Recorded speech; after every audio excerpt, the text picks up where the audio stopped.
The second epistle of John. The elder, to the elect lady and her children whom I love in truth, and not only I, but also all those who have known the truth, because of the truth which abides in us and will be with us forever. Grace, mercy, and peace will be with you from God the Father and from the Lord Jesus Christ, the Son of the Father, in truth and love.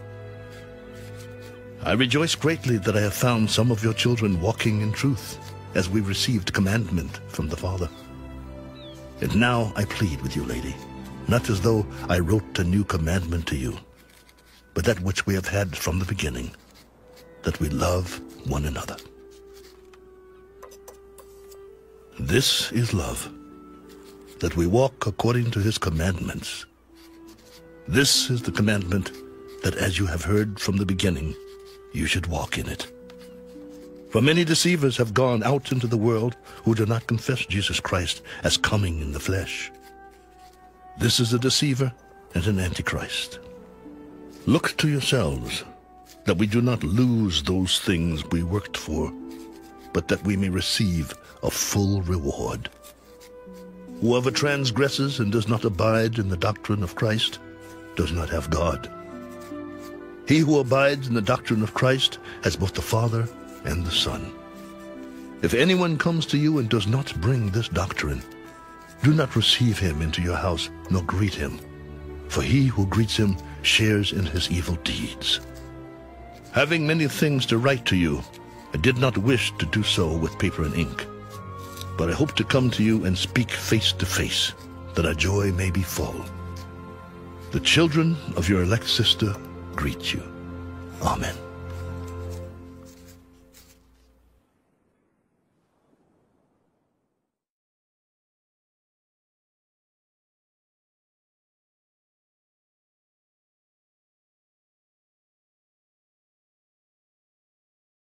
The third epistle of John.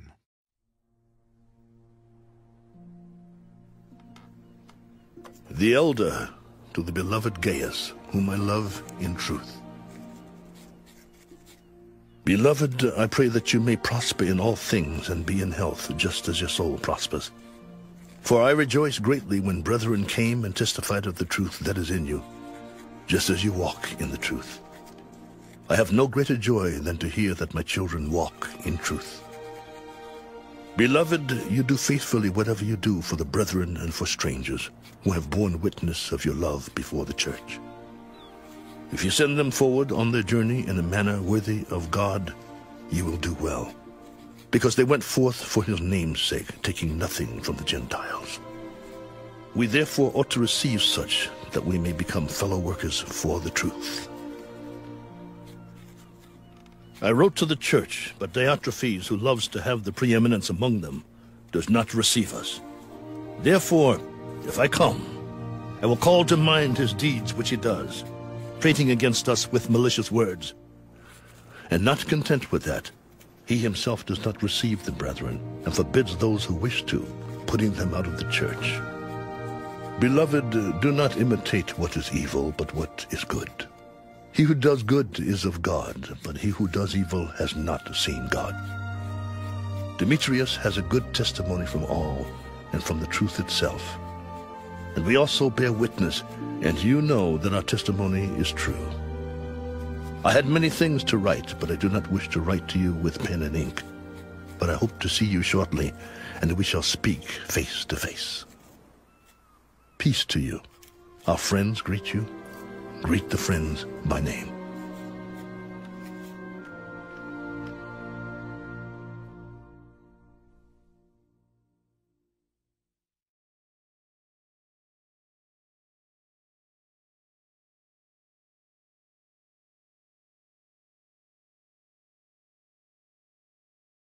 The Book of Ecclesiastes.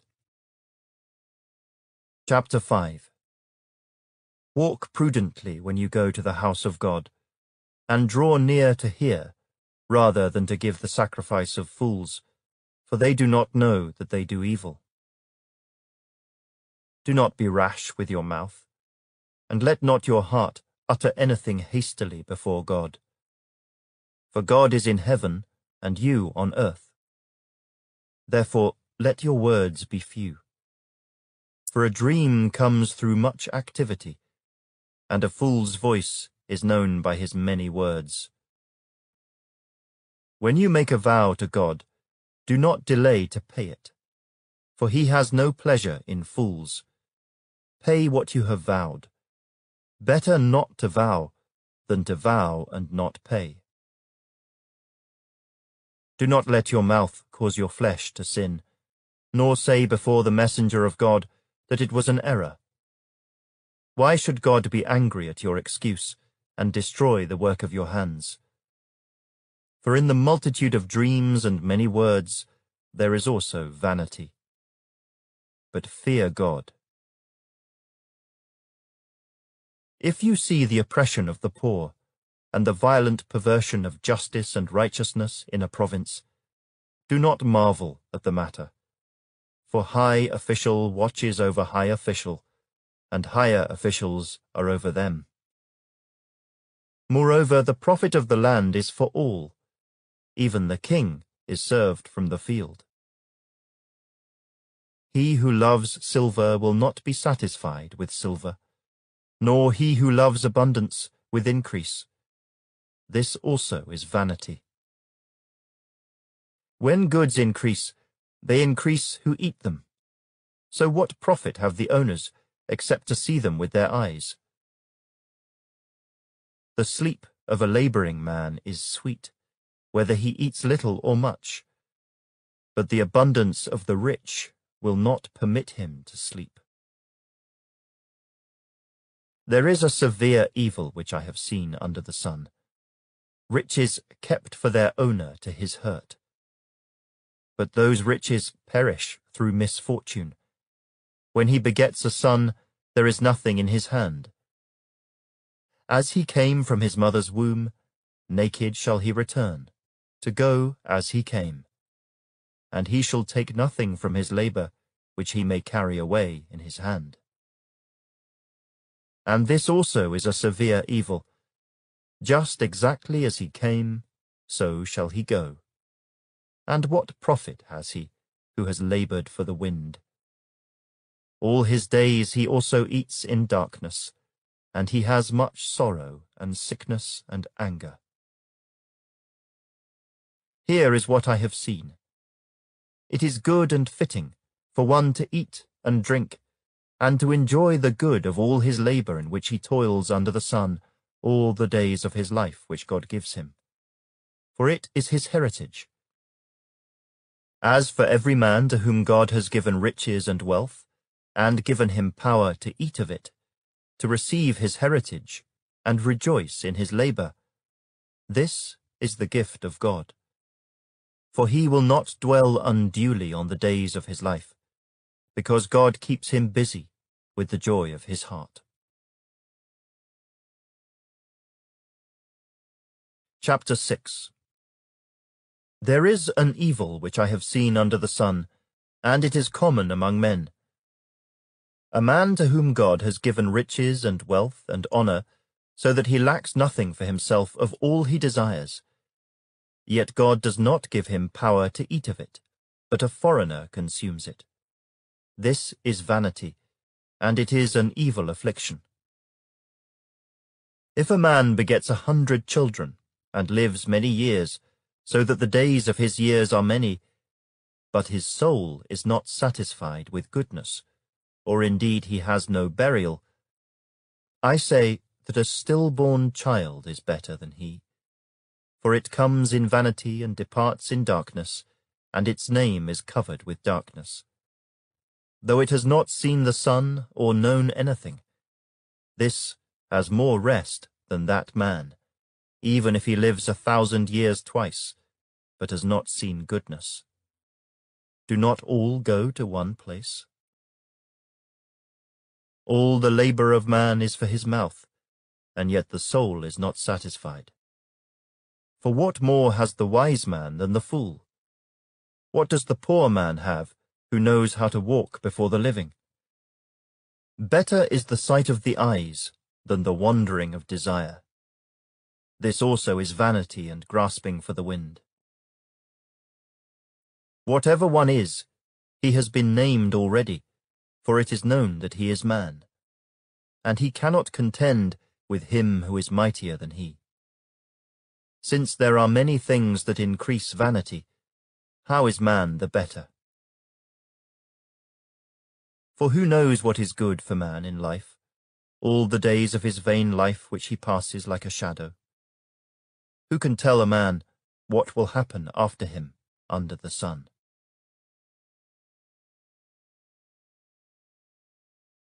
Chapter 7.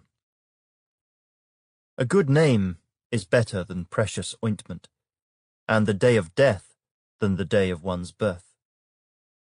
Better to go to the house of mourning than to go to the house of feasting, for that is the end of all men, and the living will take it to heart. Sorrow is better than laughter, for by a sad countenance the heart is made better. The heart of the wise is in the house of mourning, but the heart of fools is in the house of mirth. It is better to hear the rebuke of the wise than for a man to hear the song of fools. For like the crackling of thorns under a pot, so is the laughter of the fool. This also is vanity. Surely oppression destroys a wise man's reason, and a bribe debases the heart. The end of a thing is better than its beginning. The patient in spirit is better than the proud in spirit. Do not hasten in your spirit to be angry, for anger rests in the bosom of fools. Do not say, "Why were the former days better than these?" For you do not inquire wisely concerning this. Wisdom is good with an inheritance, and profitable to those who see the sun. For wisdom is a defense, as money is a defense. But the excellence of knowledge is that wisdom gives life to those who have it.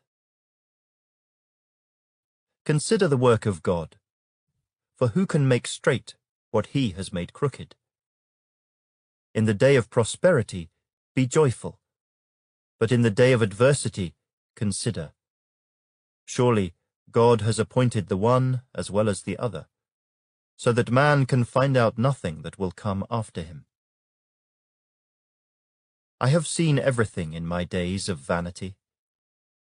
There is a just man who perishes in his righteousness, and there is a wicked man who prolongs life in his wickedness.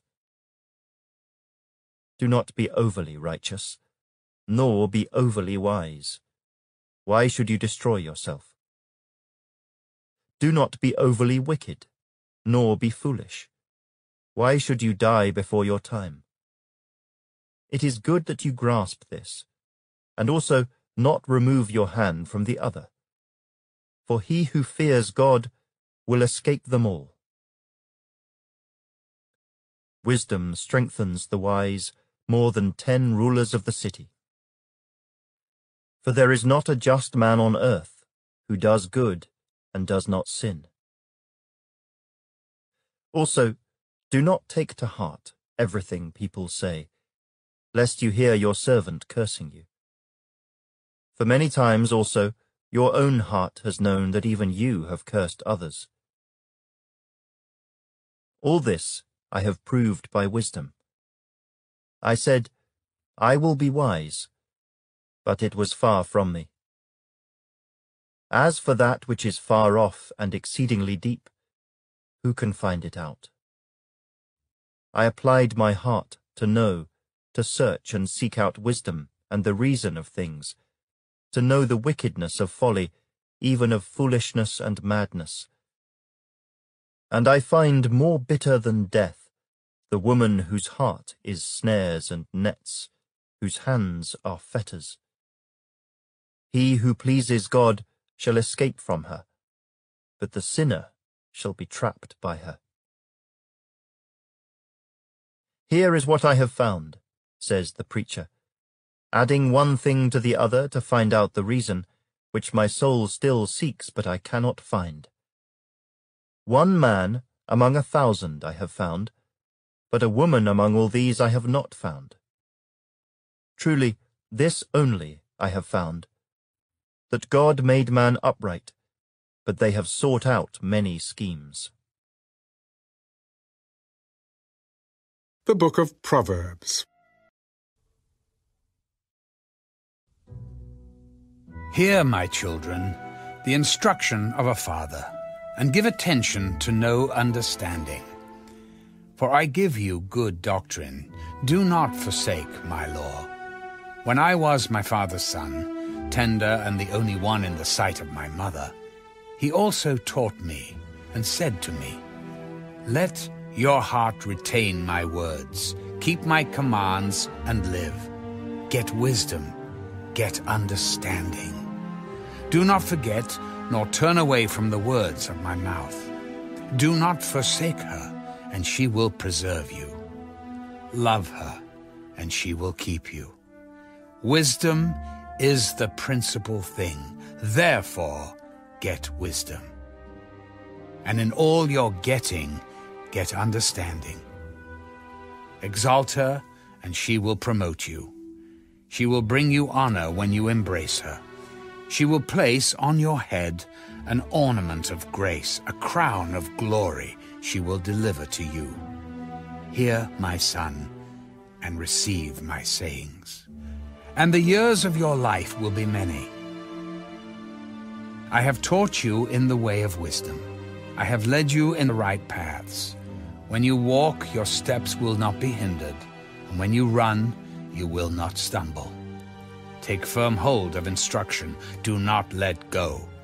Keep her, for she is your life. Do not enter the path of the wicked, and do not walk in the way of evil. Avoid it. Do not travel on it. Turn away from it and pass on. For they do not sleep unless they have done evil, and their sleep is taken away unless they make someone fall. For they eat the bread of wickedness and drink the wine of violence. But the path of the just is like the shining sun, that shines ever brighter unto the perfect day. The way of the wicked is like darkness. They do not know what makes them stumble. My son, give attention to my words. Incline your ear to my sayings. Do not let them depart from your eyes. Keep them in the midst of your heart, for they are life to those who find them, and health to all their flesh. Keep your heart with all diligence, for out of it spring the issues of life. Put away from you a deceitful mouth, and put perverse lips far from you. Let your eyes look straight ahead, and your eyelids look right before you. Ponder the path of your feet, and let all your ways be established. Do not turn to the right or the left. Remove your foot from evil.